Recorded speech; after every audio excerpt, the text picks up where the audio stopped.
Hi, I am Isaiah Trollinger, and today I will be talking to you all about why I personally feel college should be free. First off, I want to give a little background about why I personally feel this way. For many years, I thought about college and where I want to go, and there's various universities that I dreamed of going to. But when you look at the price and many other factors that goes into it and the living costs, you think about, do I really want to take on that debt? Me and my friends used to have conversations about, man, we want to go here, we want to go there.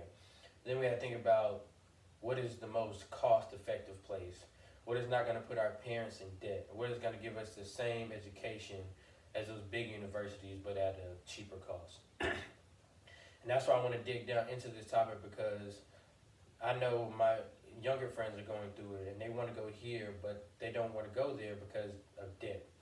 So that's why I wanted to give a little insight on why I feel if college would be free, it'll make us better as a nation. My thesis statement is college should be free, and along with that, we'll become a better nation due to our expansive knowledge. If you look at many countries with higher IQs than the United States, they put more money into their education systems. They're constantly adding to the budget. They're not taking away from the budget. And that makes a big difference when you adding to the budget, because more kids go to school, which leads to more jobs, more doctors, more nurses, and things like that. Kids choose to go to the workforce to make money because they don't want to spend money and end up in an amount of debt when they can make money. If you put more kids in college, it leads to higher graduation rates and more doctors, more nurses, more things we need to make this country better. And you see more people better in their families, and that's what this country is supposed to be about. Today I will talk about three main points with the colleges and their price barriers, how the price of education correlates with the quality of education, and why I feel that college should be free, but if it can't be free, then there certainly needs to be a reduction in price. The price in education is way more than it ever should have become. My first point will be about colleges and their price barriers. The first article I'll be talking about is from A.W. Morgan, which was published in 1997 from American Politics, called Removing College Price Barriers.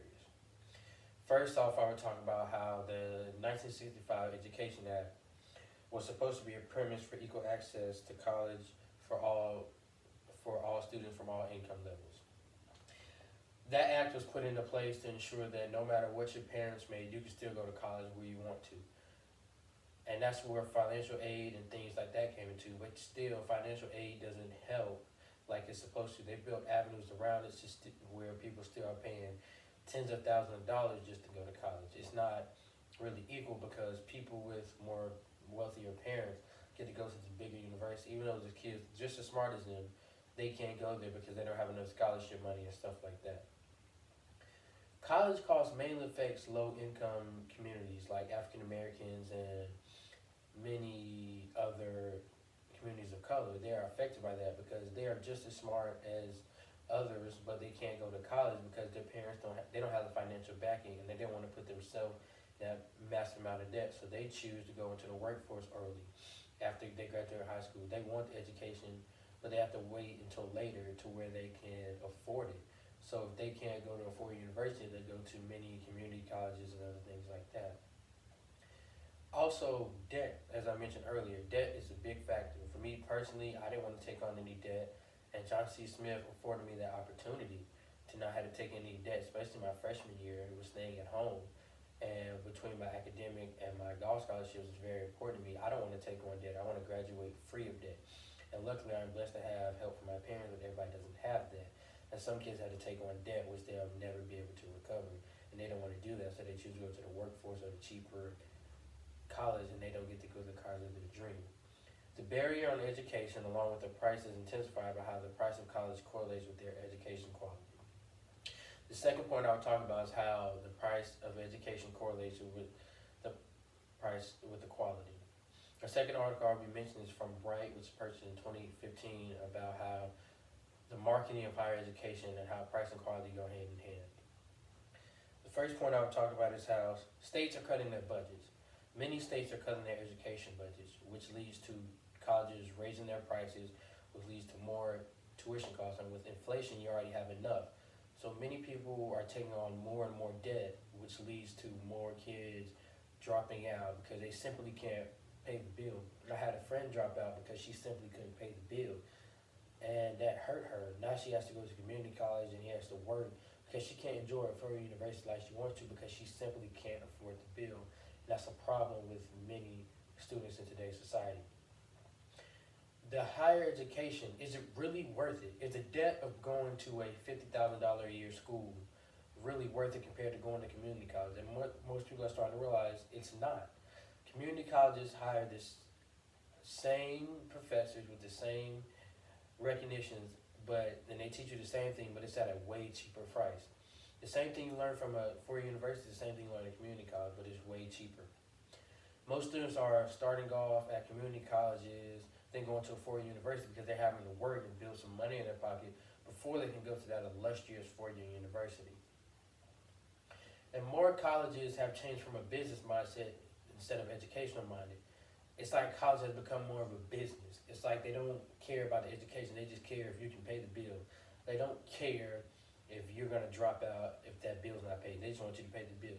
But like I said, John C. Smith, teachers care about your education. That was important to me when I went there. I didn't want to go to a Wake Forest or UNC and just be a number and they care if I pay the bill or not. I wanted to go to a school where I felt like more than a number, where I could be myself, where I could have interaction with my teachers.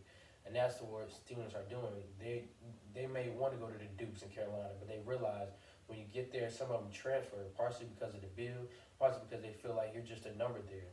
And college needs to change from a business aspect to more of a educational aspect, and so students can feel connected with their teacher and not have to worry about just paying the bill or getting it done and stuff like that.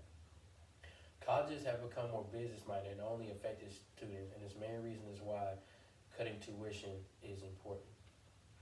My third point is why college should be free, but if not, you certainly need a reduction in cost.